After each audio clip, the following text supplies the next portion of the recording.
Alors, pour le mettre en place, je vais commencer avec la plus petite aiguille parce que c'est celle-là que je vais utiliser, je pense, le plus souvent. On va faire le test ensemble. Première fois pour moi.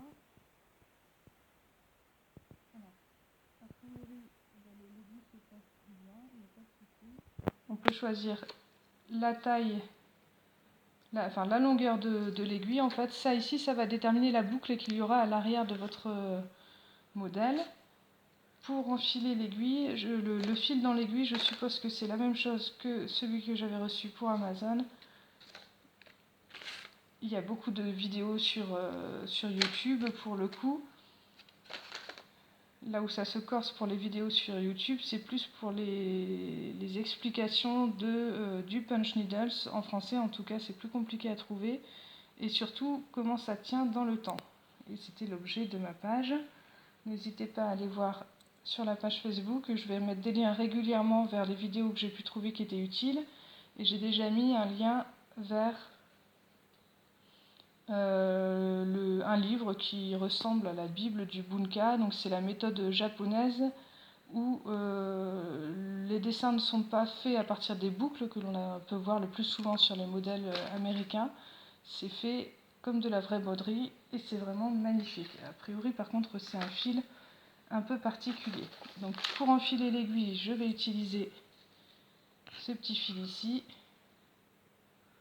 Ça n'a pas l'air d'être hyper pratique, par contre, pour le coup, c'est pas un enfil aiguille comme j'ai pu voir la fois dernière. Et je ne sais pas si je vais réussir à le passer dans le creux. En fait, tout l'intérieur de l'appareil, c'est un creux. Et effectivement, ça ne va pas le faire. Donc ça ne rentre pas dans l'aiguille, c'est parfait. Et ben, je vais continuer la vidéo un peu plus tard quand j'aurai trouvé comment passer le fil à l'intérieur. Je suppose que je vais le faire passer dans une aiguille. Je vais peut-être même le faire maintenant puisqu'Eric est motivé pour me filmer.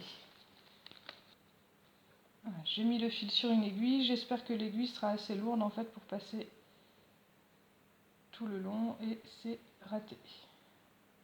Bon, on a dit qu'on faisait des essais. Hein. C'est le but. Est-ce que je peux l'enfoncer avec ça? Oui, ça a l'air de fonctionner.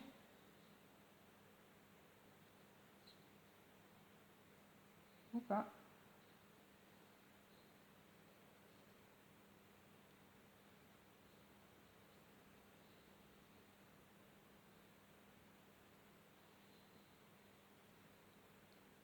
En fait, je dois vraiment faire passer le fil tout le long du tube et le faire ressortir de l'autre côté, un peu comme un tricotin par exemple.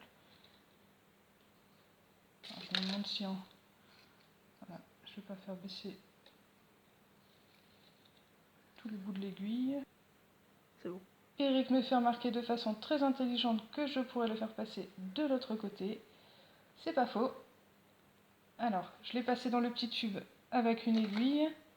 Et attention, magie, magie. Et merci Eric.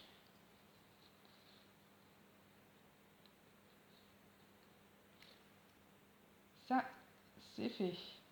Donc, on a passé en premier le fil dans tout le tube, donc l'aiguille et la poignée. Et maintenant, il faut passer dans le petit trou que l'on voit ici. Donc là, je vais remettre mon aiguille. Je pense que ce sera plus simple que d'essayer de passer à côté. Enfin, quoi que vous allez me dire, le trou est plus grand que dans l'aiguille.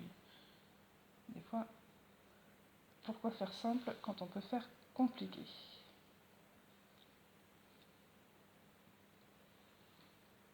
Donc là, je l'ai fait avec 3 brins. Deux brins.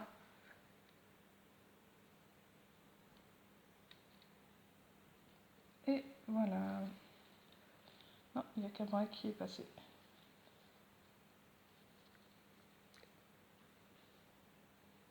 Tu peux mettre pause. Et voilà, du coup, j'ai mis dans le petit trou ici. Je ne l'ai pas fait en direct live du coup, mais je pense que vous êtes tous capables d'enfiler un fil dans une aiguille. Sinon, ça risque d'être compliqué pour la suite de cette histoire. Voilà, c'est fait. Maintenant, il n'y aura plus qu'à essayer le punch needles. Donc, il va falloir que je mette un bout de tissu. Donc, comme je fais beaucoup de sacs en jean et que j'aime beaucoup recycler le jean, je vais faire tous mes essais sur du jean. Si ça marche pas, on envisagera autre chose, mais j'espère que ça va fonctionner. Merci beaucoup, à bientôt.